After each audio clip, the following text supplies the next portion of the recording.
start here. I would tell Coach Bowles over there, it was a good job, man. Those guys, once again, it's our third match with them, and they go all out over there. And once again, just play, give you everything they've got. It's an unbelievable competition, and so congratulations to those guys the way they played. That's one. Two is, I asked for improvement from last week. Was the story, and we did improve. And their coach cost them. Their head coach cost them this one. So,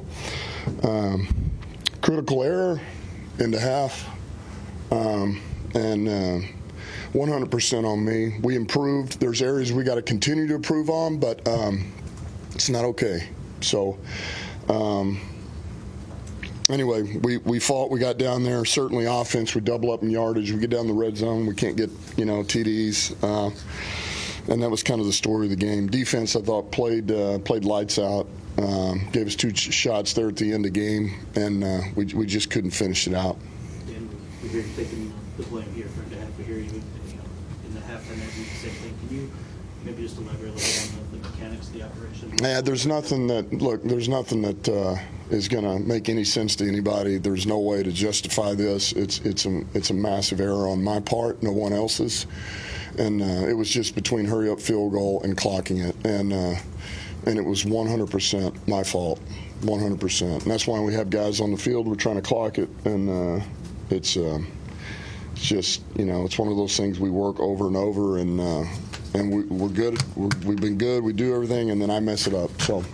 Yeah, I know you went watching it, 1 for 7 in the red zone. Just watching it live, what was the issue there? Why did you guys struggle so much? You're so good last year, third in the league, and that's been kind of an issue here to start the season.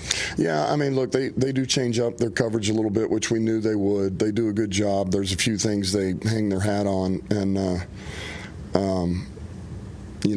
they played one particular coverage and really pushed out to the flats on some things, and they buzzed pretty hard under some routes, and and so we just never felt real comfortable, and then once you get out far enough, you end up in these third and longs down in the red zone, and it's just, that's where it gets pretty hard. You start getting up there close to the 10-yard line, and it's hard to throw it from there with what they can do coverage-wise. So we couldn't quite get in a rhythm. We couldn't get in a sync, and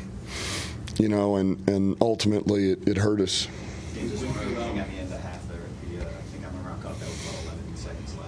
What is the cutoff? When do you clock it versus run the field goal team?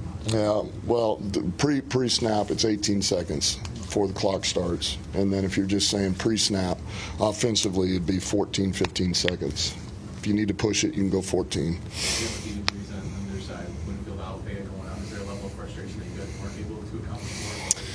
Man, well, yeah, it is. You always, you feel, their starters are out in this area. And Winfield's a hell of a player, believe me. For him not to be in there, because he's a headache. But, I mean, how many guys have we had out the last 2 years, and the backups step in and just kick ass? And it's like, man, this league, there's so many great players in this league, and it's why you get coached to do what you do. And I think a lot of times you actually pay a little closer attention to those guys because you want to help them. If you're that coach, coordinator, you don't want to put them in a compromising position. You allow people to help them a little bit. So, and so, yeah, of course we'd like to do more, but the bottom line, you just got to win. You got to find a way to win. And it doesn't matter if you got all your starters. It doesn't matter if you got all your backups. You got to find a way to win. Coach, they were talking over there about, this is a big win for them given what happened here last year. Yeah. You talk about how there's not only that revenge factor with the teams that you played in the playoffs last year, but pretty much everybody who's going to play the Lions. It's going to be a big deal for them to win against them, which wasn't the case in the past. So you're going to get everybody's best game. Can you talk about how that makes this year a little different? Yeah, I mean that's something we talked about as a team going in this year. That was, you felt like we kind of crossed over into this threshold, this new threshold of, all right, we're perceived as a team that that is finding ways to win. We're pretty tough, physical. We play a certain way. We go to the NFC Championship game, and so that's a notch in your hat, man. That's you do that, and that speaks volumes. We're going to Arizona this week. That for them, that's going to be a huge win. They find a way to beat us, and so they're going to have plenty of motivation for that. But we talk about it as a team, and we know we're going to get everybody's best, and that's a good team there. It is a good team. I know they got players out, but it is a good team, and it was a good team last year when we faced them twice. But that's the bottom line, and really all these games are going to come down to what just happened there. It's going to come down to the end of the game a lot of times. And so that's the world we're in. And our guys know that. They know that.